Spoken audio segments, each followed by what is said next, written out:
Assalamualaikum warahmatullahi wabarakatuh. Bertemu kita kembali DJ Irwan Shah di TV stesen YouTube Khalifah Bangkit.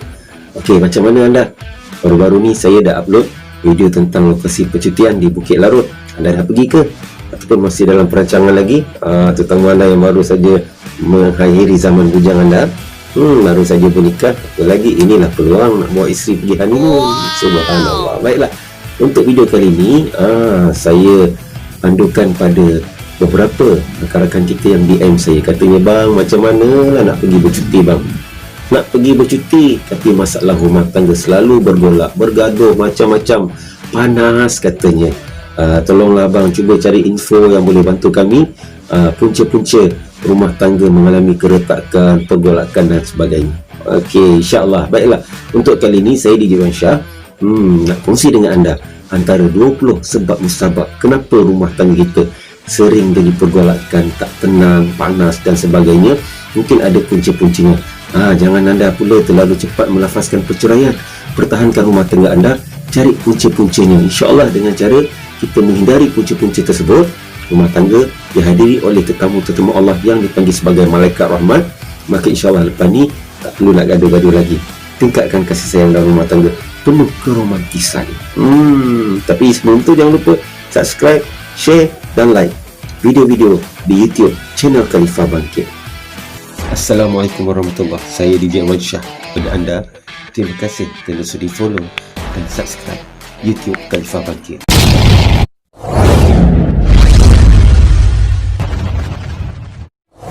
Alhamdulillah, anda dah bersedia untuk mengetahui 20 ciri-ciri rumah yang tidak dimasuki oleh malaikat. Baiklah, bila kita sebut pasal rumah merupakan tempat berlindung dari panas dan hujan. Ianya merupakan keperluan asas manusia. Tak kisahlah rumah bagaimana yang kita duduki, rumah besar, rumah kecil, yang penting penghuninya bahagia di dalam. Betul tak? Tapi kenapa sebahagian remaja bosan duduk di rumah sendiri? Kenapa mereka lebih suka duduk di luar dengan kawan-kawan? Okey, jadi mari kita semak 20 ciri rumah yang tidak dimasuki oleh para malaikat. Apa tanda-tandanya? Mesti korang terkejut kalau dah tahu faktanya, kan? Bagaimana kita nak pastikan rumah yang kita huni sekarang ni dipenuhi rasa bahagia dan malaikat pun tak segan-segan nak singgah di rumah kita? Ada yang bertanya, malaikat? Ada juga yang tak tahu apa itu malaikat.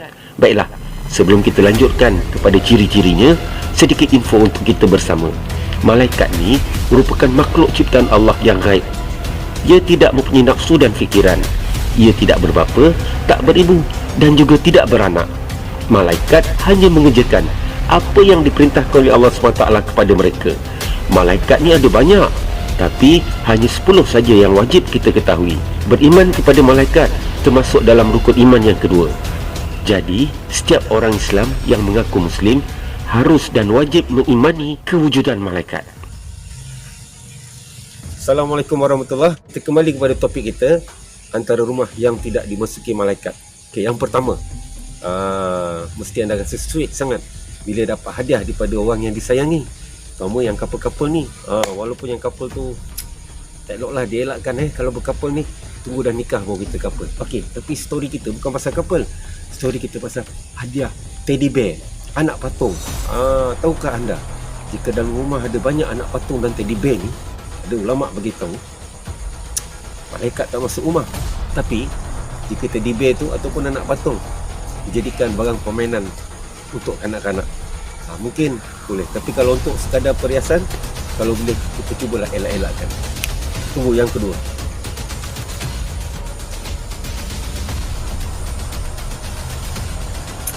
Mesti anda rasa rumah anda akan lebih meriah jika bergantung gambar-gambar kenang-kenangan ketika dapat degree diploma, ketika convocation, ataupun gambar kenangan ketika mendapat anugerah ataupun pingat. Tapi masalahnya, gambar tu potret, gambar yang sempurna dan gambar manusia yang hidup. Tahukah anda, salah satu punca malaikat tak masuk rumah bila rumah kita banyak sangat gambar-gambar potret yang hidup. Tapi kalau gambar basikal klasik abang DJ, mungkin boleh kot. Kita tunggu. Yang ketiga, antara rumah yang tidak dimasuki malaikat, rumah yang ada membela anjing, terutama rumah umat Islam. Jadi bela kucing mungkin kot boleh.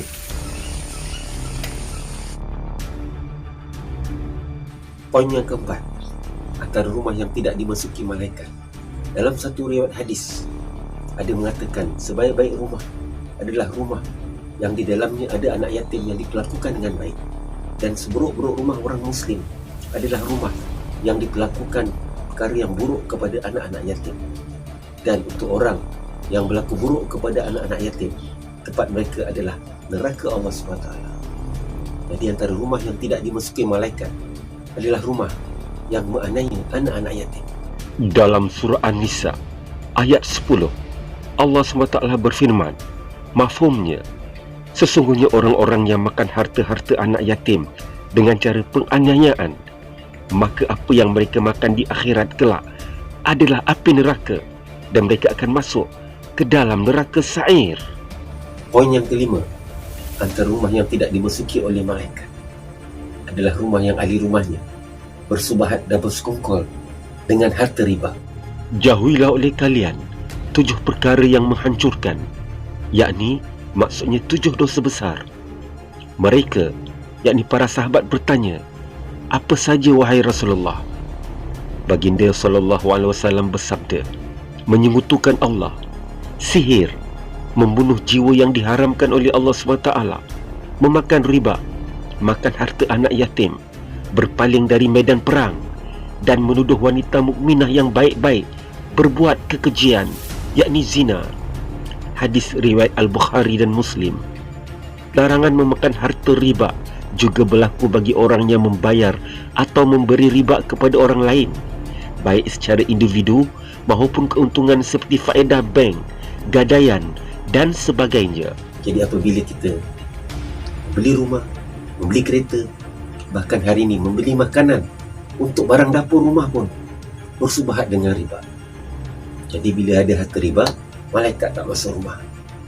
Dalam satu mafhum hadis Nabi SAW, sesungguhnya orang yang berzikir di sisi Allah merupakan orang yang hidup di sisi Allah, manakala orang yang tak berzikir merupakan orang yang mati di sisi Allah. Jadi antara poin yang menyebabkan malaikat tak masuk rumah adalah rumah yang penghuninya tidak berselawat dan berzikir kepada Allah SWT. Daripada Jabir radhiyallahu anhu berkata, bahawa dia mendengar Rasulullah SAW bersabda, mafhumnya, apabila seorang memasuki rumahnya dengan berzikir kepada Allah ketika memasukinya dan ketika makan, syaitan berkata, aku tidak makan dan tidak menginap di tempat kamu. Dan apabila dia masuk tidak berzikir kepada Allah ketika memasuki rumahnya, maka syaitan mengatakan, aku boleh menginap. Dan apabila tidak berzikir ketika makan, syaitan pula berkata, aku boleh bermalam dan makan malam. Hadis riwayat Muslim. Saya pasti, jika anda seorang manusia yang jiwanya penuh dengan taman bunga, anda pasti tak suka tengok suasana orang bergaduh, bertekak, bertampar. Apatah malaikat-malaikat yang suci lagi bersih, mereka tidak suka hadir ke rumah yang penghuninya suka bergaduh, antaranya suami isteri, gaduh adik-beradik, dan apatah lagi bergaduh sama jiran. Jadi cuba kita cari jalan macam mana kita nak damaikan rumah tangga kita. Poin yang ke-8, rumah yang tidak dimasuki dan diziarah oleh malaikat, antaranya rumah yang penghuninya suka mendengar lagu-lagu yang melalaikan.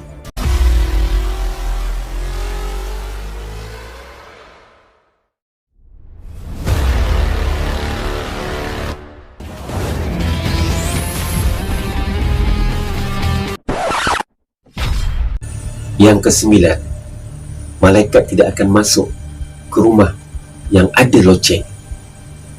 Loceng? Macam mana Malaikat rahmat tidak akan mendampingi suatu kaum yang terdiri atas orang-orang yang berteman dengan anjing. Abu Hurairah radhiyallahu anhu mengatakan bahawa Rasulullah SAW bersabda, yang mafhumnya, malaikat tidak akan menemani kelompok manusia yang di tengah-tengah mereka terdapat anjing. Hadis riwayat Muslim.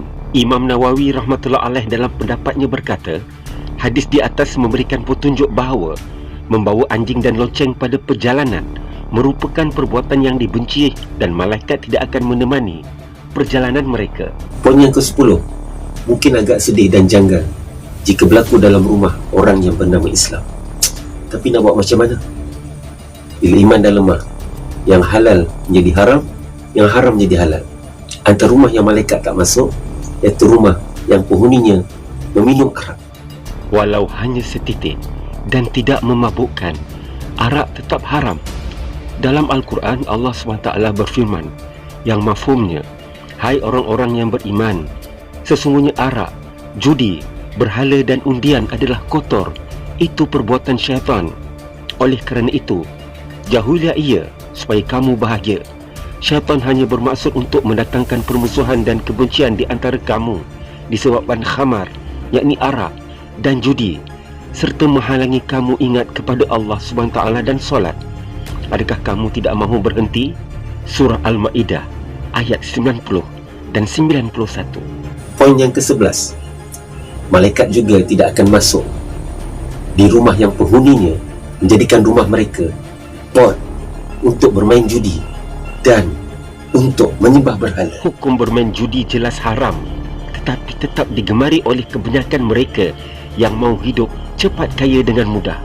Semoga kita menjauhi perbuatan ini. Poin yang ke-12, rumah yang penghuninya menjadikan rumah mereka tempat untuk memuja berhala dan juga membaca mentera-mentera syirik. Poin yang ke-13, malaikat juga tak akan masuk di rumah yang ada bau yang kurang menyenangkan. Agak-agak bau durian menyenangkan tak? Kalau tadi kita dengar poin tentang riba, bila dikaitkan dengan riba, zaman sekarang ni kebanyakan rumah umat Islam mesti ada kad kredit. Bila ada kad kredit, semua nak pergi shopping. Bila pergi shopping, dengan mudah pakai swipe. Ada kaitan dengan boros. Malaikat tidak akan masuk di rumah yang penghuninya boros. Poin yang ke-15, malaikat juga tidak akan masuk di rumah yang penghuninya berterusan melakukan maksiat. Rasulullah SAW bersabda, sesiapa yang melakukan satu dosa, maka akan tumbuh pada hatinya setitik hitam.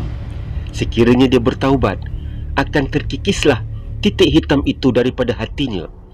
Jika dia tidak bertaubat, maka titik hitam itu akan terus merebak hingga seluruh hatinya menjadi hitam. Hadis riwayat Ibnu Majah. Poin yang ke-16, malaikat juga tidak akan datang dan masuk ke rumah yang penghuninya menjadikan rumah mereka tempat sarang pelacuran dan dosa-dosa besar. Poin yang ke-17, malaikat juga tidak akan masuk di rumah yang mempunyai anak-anak yang derhaka dengan ibu bapa. Derhaka kepada ibu bapa termasuk dalam 4 dosa-dosa besar. Keadaan ini jelas berdasarkan kata-kata Nabi SAW yang dinyatakan oleh Bukhari. Mafhumnya, sebesar-besar yakni daripada dosa besar adalah menyekutukan Allah, membunuh manusia, derhaka kepada ibu bapa dan menjadi saksi palsu. Poin yang ke-18, malaikat juga tidak akan masuk di rumah yang penghuninya sentiasa berhadas besar dan suka melengah-lengahkan, menyucikan diri dari keadaan berhadas besar. Poin yang ke-19, jika anda rasa anda ada memutuskan silaturahim dengan mana-mana saudara Islam, bukan adik-beradik saja, malah setiap orang Islam yang ada kalimah La ilaha illallah, jiran-jiran, kawan-kawan dan penduduk tempatan yang beragama Islam. Jadi cepat-cepatlah kita eratkan semula silaturahim, bermaafan jika kita rasa kita buat salah, dan memaafkanlah jika kita rasa pihak lain juga buat salah. Kerana malaikat tidak akan hadir dan masuk ke rumah yang penghuninya suka memutuskan silaturahim. Siapa yang suka jadi makcik bawang menyebabkan orang putus silaturahim pun segeralah bertaubat. Bila dirangkumkan dengan semua poin-poin 1 sampai 19, poin yang ke-20 ini jika dirangkumkan merupakan poin yang paling merupakan dosa dan jenayah yang paling besar di sisi Allah, yakni malaikat tidak akan masuk ke rumah yang penghuninya tidak menjaga solat, terutama solat 5 waktu. Jadi setelah anda dapat tahu poin-poin ini, marilah kita segera bertaubat kepada Allah dan cuba kita cegah daripada semua poin-poin yang ada saya sebutkan tadi untuk kita hindarkan dari masuk ke dalam rumah kita, supaya selepas ini malaikat rahmat kembali hadir ke rumah kita dan rumah kita akan bercurahan rahmat Allah SWT bila rahmat Allah datang ke rumah kita, baru ada kasih sayang. InsyaAllah, teruskan subscribe dan share semua video yang berada di YouTube channel Khalifah Bangkit. Hingga kita jumpa lagi, daripada saya DJ Irwan Shah. Assalamualaikum warahmatullahi wabarakatuh.